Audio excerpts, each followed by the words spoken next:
Dear students, today we are going to discuss three laws given by Newton, which are known as Newton's laws of motion.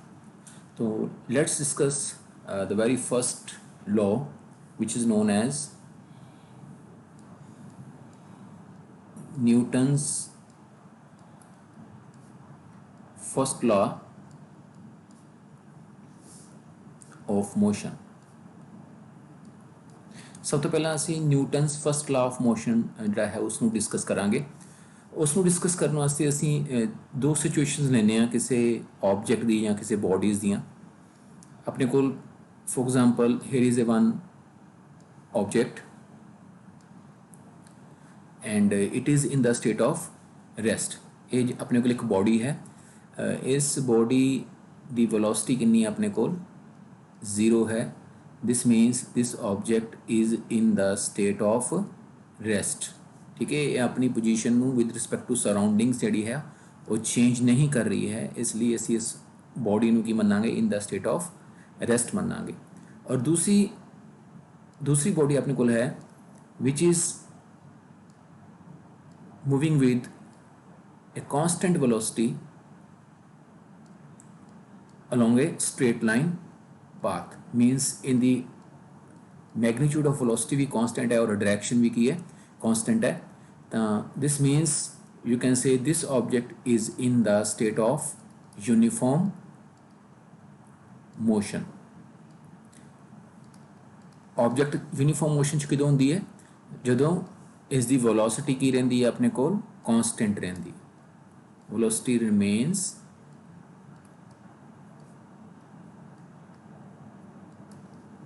constant, means that do not change with time। ਤਾਂ ਆਪਣੇ ਕੋਲ ਦੋ situations ਦਿਖਾਈਆਂ ਇੱਥੇ। This is situation 1 and this is situation 2। In situation 1 ਆਪਣੇ ਕੋਲ ਕੀ ਹੈ, ਇੱਕ ਆਬਜੈਕਟ ਹੈ and that object or that body is in the state of rest, means its velocity is 0। और दूसरी ऑब्जेक्ट की है that is moving with constant velocity, means that is in the state of uniform motion and velocity remains constant। ਤਾਂ Newton's first law of motion Ki state ਕਰਦਾ ਹੈ ਕਿ ਜਦੋਂ ਤੱਕ ਅਸੀਂ ਕੋਈ external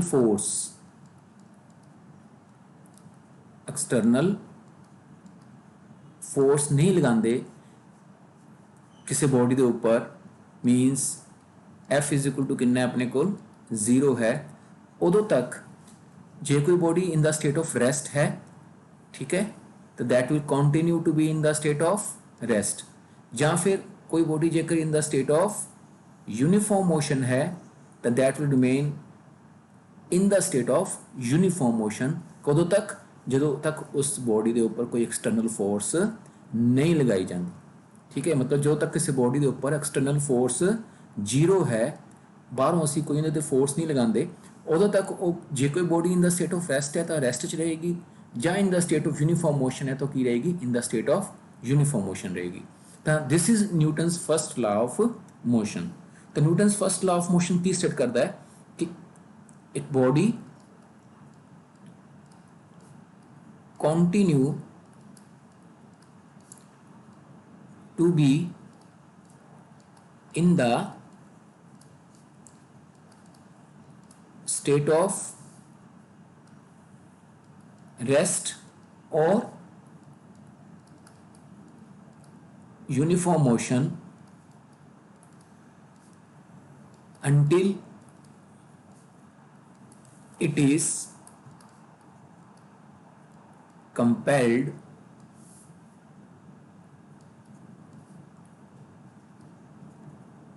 to change its state by the application of an external force। what this means, मैं क्या है कि एक बॉडी की रहिंदी है कंटिन्यू रहिंदी है किस स्टेट दे विच, स्टेट ऑफ रैस्ट दे विच या स्टेट ऑफ यूनिफॉर्म मोशन दे विच। कदों तक, ਜਦੋਂ तक इसनूं कंपैल नहीं किया जाता है इस दी स्टेट नूं चेंज करने वास्ते, किहदे द्वारा कंपैल नहीं किया जाता, by the application of an external force, मतलब जो तक इस ते कोई फोर्स नहीं लगती बाहरों दी, उदों तक body that will remain in the state of rest और in the state of uniform motion. So this is Newton's first law of motion. तो इस डायग्राम तो तुहानूं क्लीयर हो गया होएगा कि जदों तक आपां किसी बॉडी के उपर फोर्स नहीं लगाते उदों तक वो बॉडी जां इन द स्टेट ऑफ रेस्ट रहिंदी है जां इन the state of uniform motion रहिंदी है। So this is Newton's first law of motion. Now let's come to the Newton's second law of motion. Newton's second law of motion. ਆਪਾਂ discuss ਕੀਤਾ ਕਿ ਆਪਣੇ ਕੋਲ ਦੋ ਸਟੇਟਸ ਨੇ, ਜਾਂ ਤਾਂ body in the state of rest ਹੈ ਜਾਂ ਇਨ ਦਾ ਸਟੇਟ ਆਫ ਕੀ ਹੈ, ਯੂਨੀਫਾਰਮ ਮੋਸ਼ਨ ਹੈ। ਆਪਾਂ ਇਸ ਤੋਂ ਅੱਗੇ ਚੱਲਦੇ ਹਾਂ। ਆਪਾਂ ਕੀ ਕਰਦੇ ਹਾਂ, ਇਹਦੇ ਤੇ ਇੱਕ ਫੋਰਸ ਲਗਾਉਂਦੇ ਹਾਂ ਇਸ ਬੋਡੀ ਦੇ ਉੱਪਰ F, ਔਰ ਇਸ ਬੋਡੀ ਦੇ ਉੱਪਰ ਵੀ ਕੀ ਲਗਾਉਂਦੇ ਹਾਂ ਆਪਾਂ, ਫੋਰਸ F। ਠੀਕ ਹੈ, ਤਾਂ ਜੇਕਰ ਇਹਦੇ ਤੇ ਫੋਰਸ ਲਗਾਵਾਂਗੇ ਆਪਾਂ ਬੋਡੀ ਦੇ ਉੱਪਰ, ਫੋਰਸ ਲਗਾਉਣ ਨਾਲ ਕੀ ਹੋਏਗਾ, ਇਹਦੀ ਵੈਲੋਸਿਟੀ 'ਚ ਕੀ ਆਏਗਾ ਜਾਂ ਇਹਦੀ ਪੋਜੀਸ਼ਨ 'ਚ ਕੀ ਆਏਗਾ, ਚੇਂਜ ਆਏਗਾ। ਮਤਲਬ ਬੋਡੀ ਕੋਲ ਕੀ ਆ ਜਾਏਗੀ, ਵੈਲੋਸਿਟੀ ਆ ਜਾਏਗੀ। ਠੀਕ ਹੈ, ਪਹਿਲਾਂ ਵੈਲੋਸਿਟੀ ਕਿੰਨੀ ਸੀ ਇਹਦੇ ਕੋਲ, 0 ਸੀ। ਇਸੇ ਤਰ੍ਹਾਂ ਹੀ ਜੇ ਆਪਾਂ ਇਸ ਬੋਡੀ ਦੇ ਉੱਪਰ ਮੰਨ ਲਓ ਮੈਂ ਸੈਕਿੰਡ ਡਾਇਗਰਾਮ ਕੰਸੀਡਰ ਕਰਦਾ। ਠੀਕ ਹੈ, ਪਹਿਲਾਂ ਮੰਨ ਲਓ ਕਿ ਬੋਡੀ ਕੋਲ ਵੈਲੋਸਿਟੀ ਕਿੰਨੀ ਸੀ, u C. This is the initial velocity। ठीक है, and that is moving with constant velocity, and u अपने को की है इत्थे कांस्टेंट है। कदों तक, जदों तक कोई फोर्स अप्लाई नहीं की। आपां हुण आपां की करते हैं, इस बॉडी के उपर एक एक्सटर्नल फोर्स F अप्लाई कर रहे हैं। एक्सटर्नल फोर्स F अप्लाई करने नाल डेफिनेटली की होएगा, इस बॉडी की वेलोसिटी की कर जाएगी, अपने को चेंज कर जाएगी। ठीक है, F फोर्स अप्लाई करने नाल, फोर्स अप्लाई करना, वेलोसिटी v होगी, अपने को किहड़ी वेलोसिटी होगी किसी टाइम ते, फाइनल वेलोसिटी। ठीक है, this is the initial velocity at time, for example कितना है, t1।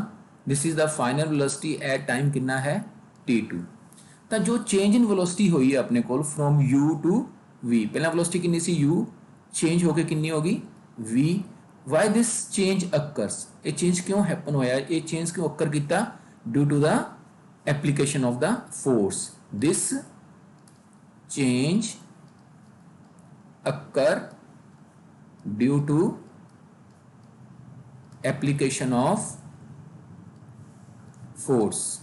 मान लो जी आप फोर्स अप्लाई ना करते तो बॉडी ने कंटिन्यू रहना सी विद द सेम वेलोसिटी, और बॉडी को मोशन किहड़ा होना सीगा, यूनीफॉर्म मोशन होना सी। पर जो असीं ये फोर्स F अप्लाई किया, तो फोर्स F अप्लाई करने दे नाल बॉडी की इनिशियल वेलोसिटी चेंज होकर कितनी बन गई, v बन गई फाइनल वेलोसिटी। ठीक है, हुण बॉडी का मास मान लो कितना है, m है अपने को। ठीक है, बॉडी का मास का कोई चेंज नहीं आना। ठीक है, तो इहदा मतलब की है, उसका जो पहला मोमेंटम सीगा वो कितना सीगा, initial linear momentum. Initial linear momentum कितना है बॉडी का, एट टाइम कितना, at time t1, that is equal to momentum का फॉर्मूला की सीगा, मास इनटू वेलोसिटी। मोमेंटम का फॉर्मूला सी मास इनटू वेलोसिटी। तो मास कितना अपने को बॉडी का m, वेलोसिटी शुरू की कितनी सी को u। ठीक है, तो final linear momentum, final linear momentum at time t2, that is equal to कितना हो गया, mass into velocity again, that is mass कितना है m, लेकिन वेलोसिटी चेंज होगी कितने टाइम t2 से, that is equal to v। तो this is you can say initial momentum, this is final momentum. और चेंज कितना होया अपने को, change in linear momentum in time interval, कितना टाइम इंटरवल सी अपने को, t2 माइनस t1। कितना चेंज हो गया अपने को, mv final minus mu initial. Change कितने बराबर होंगे अपने को पता है हमेशा, फाइनल माइनस इनिशियल। तो फाइनल कितना है mv, इनिशियल कितना है mu। चेंज इन टाइम कितना है अपने को, चेंज इन टाइम कितना हो गया, शुरू का टाइम कितना सी T1, फाइनल टाइम कितना सी T2, तो चेंज कितना होया अपने को T2 माइनस T1। तो अपने को Newton second law of motion की स्टेट करता है कि the time rate of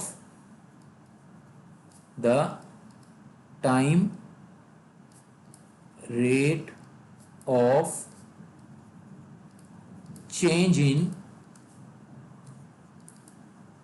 linear momentum of a body is directly proportional to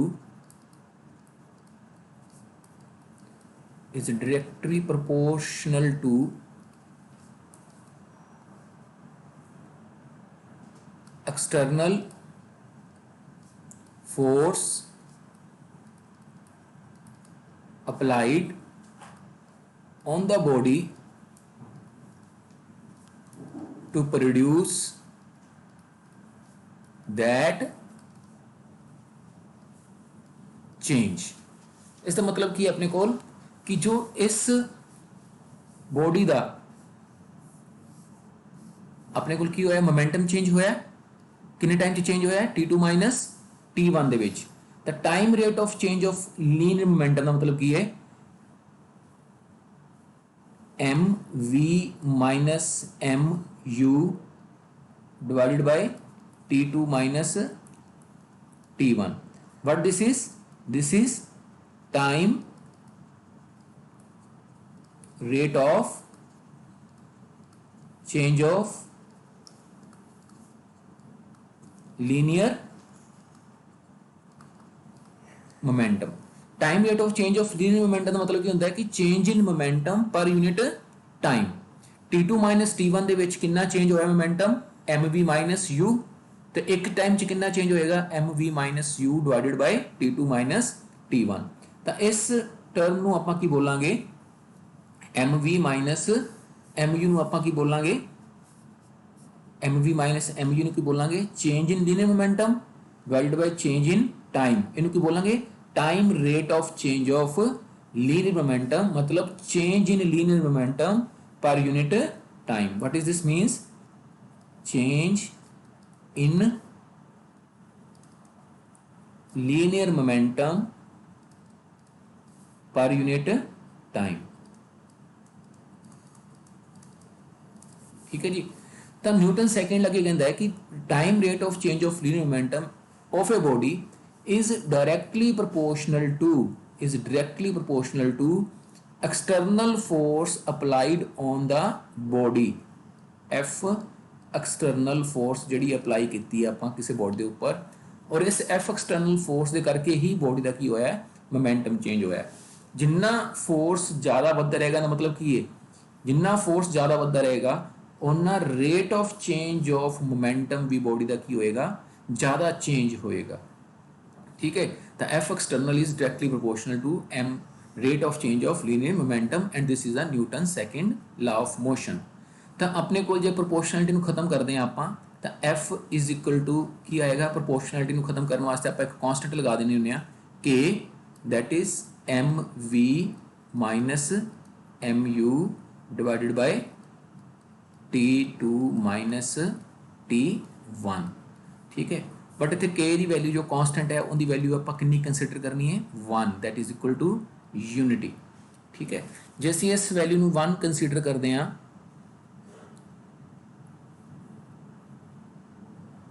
तो अपने कोल इक्वेशन की बन जाएगी F is equal to m constant आ जाएगा v minus u divided by T2 minus T1।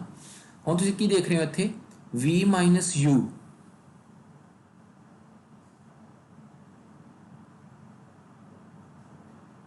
v minus u over T2 minus T1। this is ਕੀ ਹੈ v minus u divided by T2 minus T1। this is change in velocity over change in time. अपने पता कितने बराबर होंगे, is equal to की होंगे है acceleration a, acceleration that is equal to ए।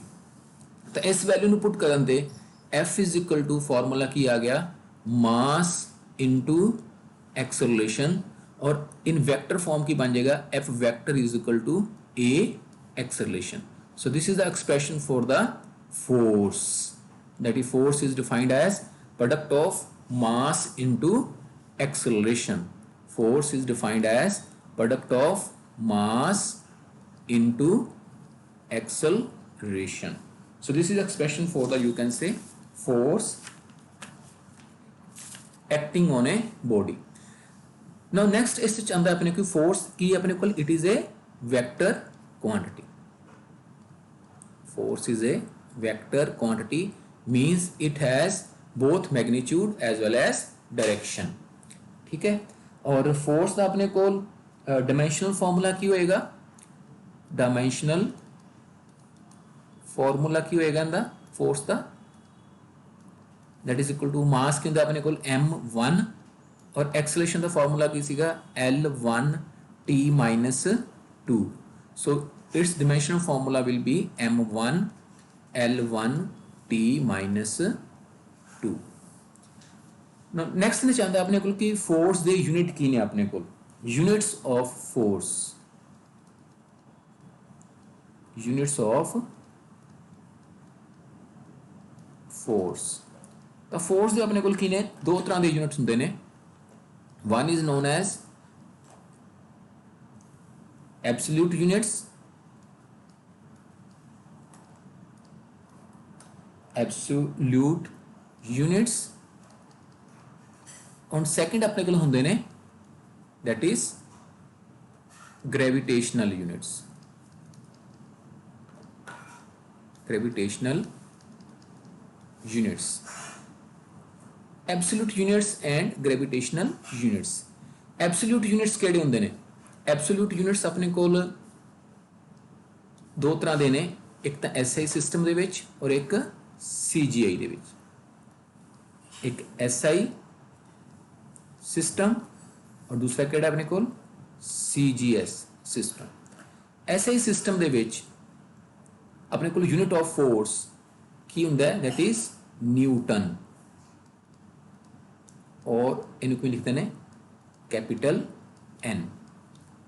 ठीक है, तो फोर्स अपने को फॉर्मूला की है F is equal to ma।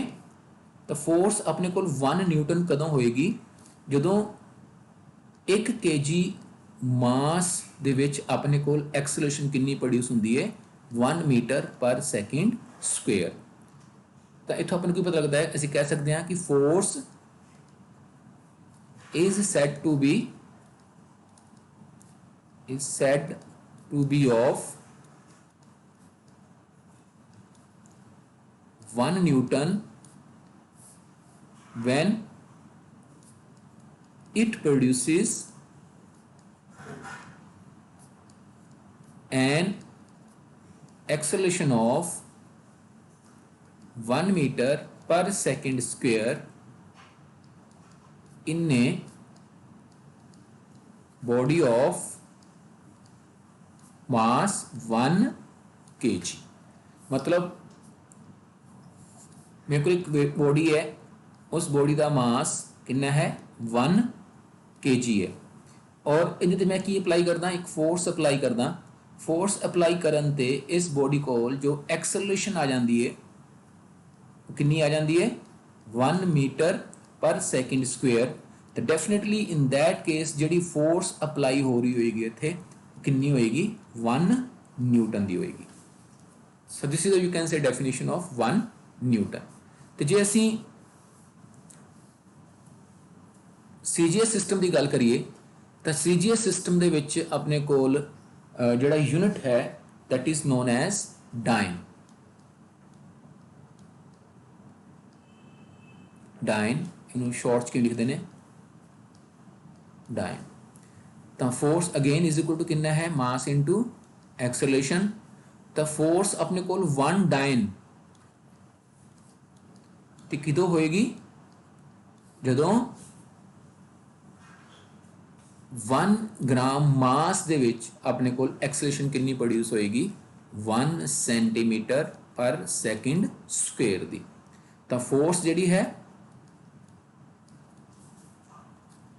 is said to be of 1 dyne when it produces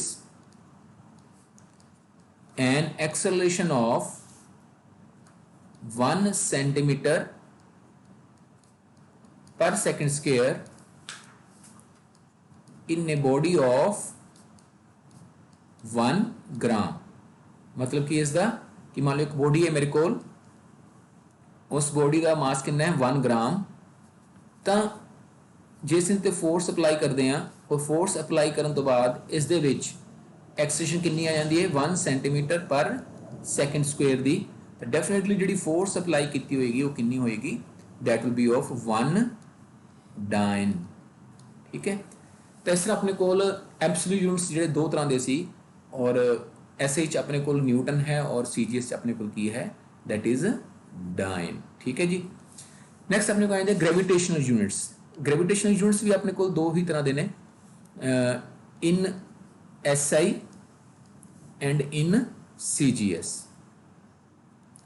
in SI अपने को ग्रेविटेशनल यूनिट की होंदा है that is kilogram weight.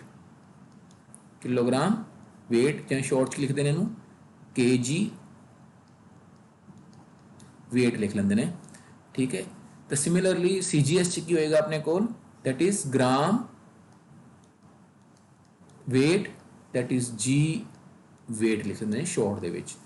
Kilogram weight च की होएगा अपने को फोर्स, अपने पता है मास इंटू एक्सलेशन है। फोर्स 1 kg वेट किदों होएगी? इनू KGF भी लिख लेंगे ने, KGF या किलोग्राम फोर्स भी लिख लेंगे ने, इनू ग्राम फोर्स भी लिख लेंगे ने। ठीक है जी। तो 1 kg वेट किदों होएगी फोर्स? जो मास अपने को कितना होवे 1 kg का, और एक्सलेशन कितनी प्रोड्यूस होवे बॉडी दे विच 9.8 मीटर पर सैकेंड स्क्वेयर दी। सिमिलरली इधर 1 kg 1 ग्राम वेट किदों होएगा अपने को? ਜਦੋਂ मास कितना होवे 1 ग्राम का और उन एक्सलेशन कितनी प्रोड्यूस होवे 980 सेंटीमीटर पर सैकेंड स्क्वेयर दी। ठीक है जी। इस तो बाद एक आ जाता अपने को छोटा जिहा टॉपिक है relation between newton and kilogram weight. Relation between newton and kilogram weight. अपन पता है कि 1 kg weight is equal to कितना है? That is equal to 1 kg into 9.8 metre per second square. आप किमें लिख सकते हैं 9.8 kg into metre per second square लिख सकते हैं। That is equal to 9.8 kg metre per second square में आप लिख लांगे Newton. So it means 1 kg weight will be equal to की होएगा 9.8 न्यूटन दे होएगा।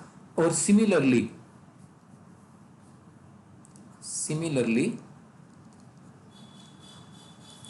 1 ग्राम वेट जोड़ा है वो किंदे बराबर होएगा 980 डाइन दे बराबर होएगा। So this is whole regarding you can say Newton's second law of motion. इस बाद Newton's third law of motion आता अपने को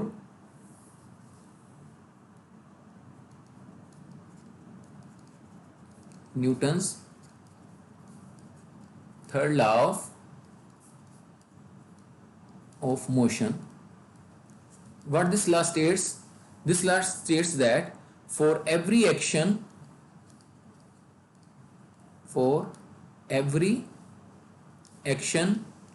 there is an equal and opposite reaction. मतलब जो भी एक्शन असी करते हैं उसका रिएक्शन की होएगा इक्वल एंड ऑपोजिट होएगा। मान लो एक टेबल है, उस टेबल ते आपां की करते हैं, एक बुक रखते हैं,